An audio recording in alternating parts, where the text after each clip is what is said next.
Hello friends, तो कैसे हैं आप सब। सी फाउंडेशन अकाउंटिंग के अंदर चैप्टर 9 हमने पिछले वीडियो के अंदर स्टार्ट किया था, जिसके अंदर हमने कवर किया था इनकम्प्लीट रिकॉर्ड्स रीज़न क्या रहता है।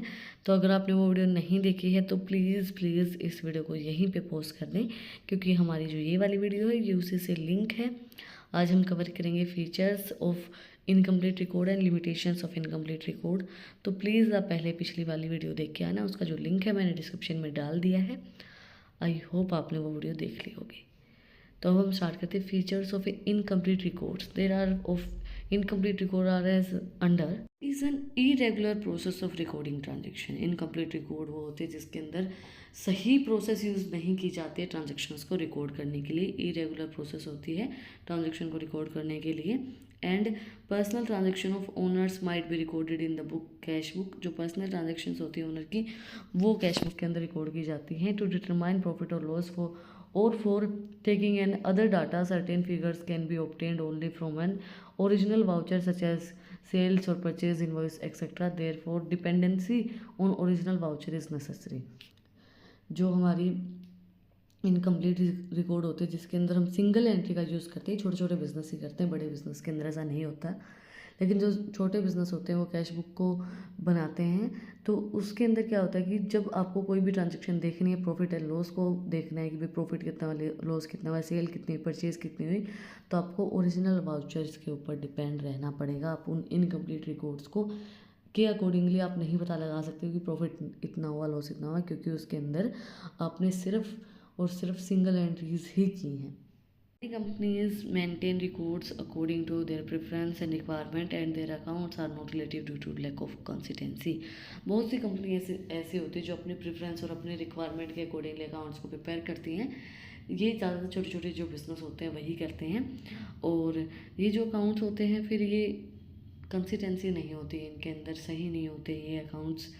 इन अकाउंट्स के अकॉर्डिंगली हम अपने प्रॉफिट एंड लॉस को मेज़र नहीं कर पाते हैं। तो बहुत सी कंपनीज ऐसा करती हैं, मोस्टली छोटे बिजनेस ही करते हैं, बट ये अपने प्रेफरेंस और रिक्वायरमेंट्स के अकॉर्डिंगली अपने अकाउंट्स को प्रिपेयर करते हैं। की तैयारी अच्छे से चल रही है ना आप लोगों की, क्योंकि अभी जनवरी में पेपर होना है तो अकाउंटिंग हमारी चल रही है, उसके बाद बाकी के सब्जेक्ट्स हम कवर करेंगे। अकाउंटिंग के तो 2 ही चैप्टर हमारे रह गए हैं, तो हमारा सिलेबस कंप्लीट हो जाएगा। Limitations of incomplete records, accurate evaluation and ascertainment of the financial account outcome of business operations can not be done. Accurate evaluation नहीं होता है किसी भी चीज़ का, जैसे मैंने आपको बताया कि प्रॉफिट एंड लॉस अकाउंट है, फाइनेंशियल आउटकम आपका कितना है, सेल्स परचेज कितनी है, उसका एक्यूरेट आउटकम आप इनकम्प्लीट रिकॉर्ड से या सिंगल एंट्री से नहीं कैलकुलेट कर पाते हो। तो एक्यूरेट इवेलुएशन नहीं हो पाता है अकाउंट्स का। आउटकम कितना रहा है बिजनेस ऑपरेशन से, वो सही तरीके से आप लोग मेज़र नहीं कर पाते with the help of incomplete records और with the help of single entry books. Owners encounter numerous challenges in registration and insurance claim in case of loss of inventory either by fire or theft। जो owner है वो encounter कर सकता है numerous, बहुत से challenges होते हैं रजिस्ट्रेशन करवाने में, इंश्योरेंस करवाने में। अगर आपकी इन्वेंट्रीज का लॉस हो गया है या फिर आग लग गई है या चोरी हो गए हैं, तो उस टाइम पे आपके पास अगर कंप्लीट रिकॉर्ड किसी भी चीज़ का नहीं है तो फिर आपको ओरिजिनल वाउचर्स को देखना पड़ेगा। तो जो ओनर है उसके लिए बहुत बड़ा चैलेंज हो जाता है जब आप कंप्लीट रिकॉर्ड्स को मेंशन नहीं करते, कंप्लीट रिकॉर्ड को मेंटेन नहीं कर रहे हैं, तो ओनर के लिए बहुत बड़ा चैलेंज है ये रजिस्ट्रेशन करवाना कि आपको इंश्योरेंस क्लेम करवाना है, क्योंकि आप रिकॉर्ड सही से मेंटेन नहीं कर रहे हो। लॉस हो जाएगा, लॉस हो गया है फायर से या फिर कोई चोरी हो गई चीज़ें, तो वो चीज़ को शो करना बहुत डिफ़िकल्ट होता है जब आप सही तरीके से रिकॉर्ड्स को मेंटेन नहीं करते हो। तो comes hard to convince the income tax authorities about the relatively of the computed income। ये बहुत हार्ड हो जाता है इनकम टैक्स अथॉरिटीज़ को कंप्यूट करना कि आपकी इनकम कितनी है, क्योंकि आप सही तरीके से रिकॉर्ड ही शो नहीं कर रहे हो, सेल कितनी हुई, परचेज कितनी हुई, प्रॉफिट कितना हुआ, लॉस कितना हुआ। तो कन्वे करना उनको कि इनकम टैक्स आपको कितना देना है इनकम टैक्स अथॉरिटीज़ को, वो बहुत एक डिफ़िकल्ट टास्क हो जाता है, उनको ये चीज़ कन्वे करना हार्ड हो जाता है रिलेटिवली टू कंप्यूटेड इनकम। और इनकम को शो करना कि आपकी इनकम कितनी है, तो वो तो बहुत ज़्यादा ही हार्ड टास्क हो जाता है इनकम टैक्स अथॉरिटीज़ को वो चीज़ शो करना। That's it for today.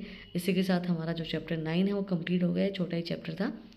और अगली वीडियो के अंदर हम चैप्टर 10 स्टार्ट करेंगे, वो बहुत लंबा चैप्टर, बहुत बड़ा चैप्टर है। अगर आपको कुछ भी डाउट है, कुछ भी पूछना था कमेंट में आप मुझसे पूछ सकते हैं। और अगर आपको इन टॉपिक्स की PDF चाहिए तो टेलीग्राम चैनल का लिंक भी डिस्क्रिप्शन में है, वहाँ पर जाके आप मुझे फॉलो कर सकते हैं।